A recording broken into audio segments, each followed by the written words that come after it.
नमस्कार, news call 24 पर आपका बहुत बहुत स्वागत है। मैं हूं सुशील गिरीश। टॉप न्यूज में आज हम बात करने वाले हैं विदेश मंत्री एस जयशंकर की, जिन्होंने कहा कि हर भाषा में आतंकी का मतलब आतंकी ही होगा, कोई इसका बचाव न करे। आइए जानते हैं पूरा मामला क्या है। विदेश मंत्री ने कहा कि ये भारत है जो दबाव में नहीं आएगा। ये भारत अपने मन की बात कह देगा।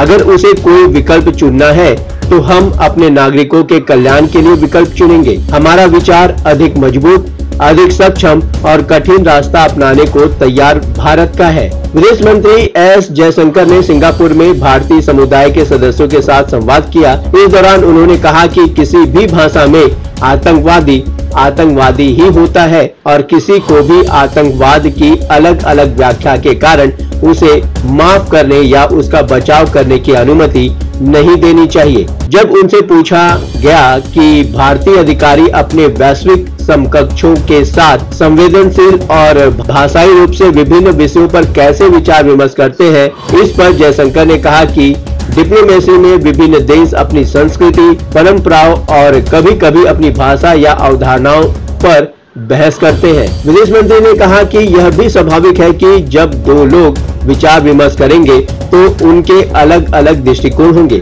लेकिन कूटनीति का मतलब ही इसे सुलझाने और किसी तरह के समझौते पर पहुंचने का रास्ता ढूंढना है। जयशंकर ने कहा कि कुछ मुद्दे ऐसे होते हैं जब स्पष्टता होती है और कोई भ्रम नहीं होता। उन्होंने आतंकवाद का उदाहरण देते हुए कहा कि आप किसी भी भाषा में कहें, लेकिन आतंकवादी हर भाषा में आतंकवादी ही होता है। उन्होंने किसी भी देश का जिक्र किए बिना कहा कि आतंकवाद जैसी किसी चीज को कभी भी माफ करने या बचाव करने की अनुमति न दें। जयशंकर ने कहा कि कुछ ऐसे मुद्दे हो सकते हैं जहां दो राष्ट्रों के वास्तव में अलग अलग दृष्टिकोण हो सकते हैं और ऐसे मुद्दे भी होंगे जब उन्हें बहाने के रूप में इस्तेमाल किया जाएगा। उन्होंने कहा कि व्यक्ति को अंतर पहचानने और इससे निपटने का तरीका ढूंढने में सक्षम होना चाहिए। अपने संबोधन में जयशंकर ने स्वतंत्रता संग्राम के दिनों के भारत सिंगापुर संबंधों का जिक्र किया, जब सुभाष चंद्र बोस ने भारतीय राष्ट्रीय सेना की स्थापना की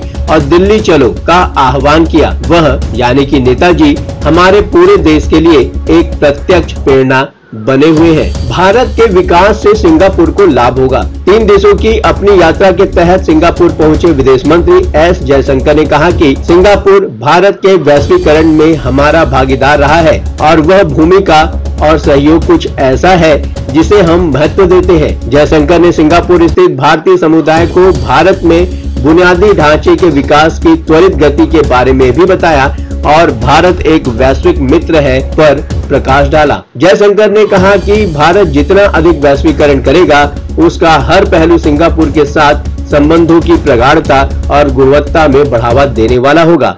विदेश मंत्री ने कहा कि ये भारत है जो दबाव में नहीं आएगा। ये भारत अपने मन की बात तो कहेगा।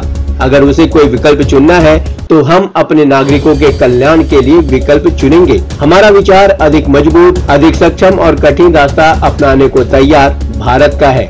जयशंकर ने आश्वासन दिया कि यह एक ऐसा भारत है जो अपने नागरिकों और भारतीय मूल के लोगों की देखभाल करता है। उन्होंने कहा कि जैसा कि अधिक से अधिक भारतीय दुनिया के विभिन्न हिस्सों में बसते हैं, उन्हें सुरक्षित करना, अगर वे किसी कठिन दौर में हैं, उनकी भलाई सुनिश्चित करना, उन्हें घर लाना हमारी जिम्मेदारी है। उदाहरण के तौर पर यूक्रेन और सूडान का हवाला दिया गया, जहां भारतीय युद्ध के बीच में फंसे हुए थे। विदेश मंत्री ने सिंगापुर में गिनाई भारत की उपलब्धियां। चंद्रमा पर चंद्रयान के उतरने से मिले वैश्विक सम्मान की ओर इशारा करते हुए उन्होंने जोर देकर कहा कि सक्षम भारत, कूटनीतिक भारत, सुधारित भारत, सुरक्षात्मक भारत, कई मानों में इनोवेटिव भारत है। एक भारत ही है जो विश्व का मित्र है।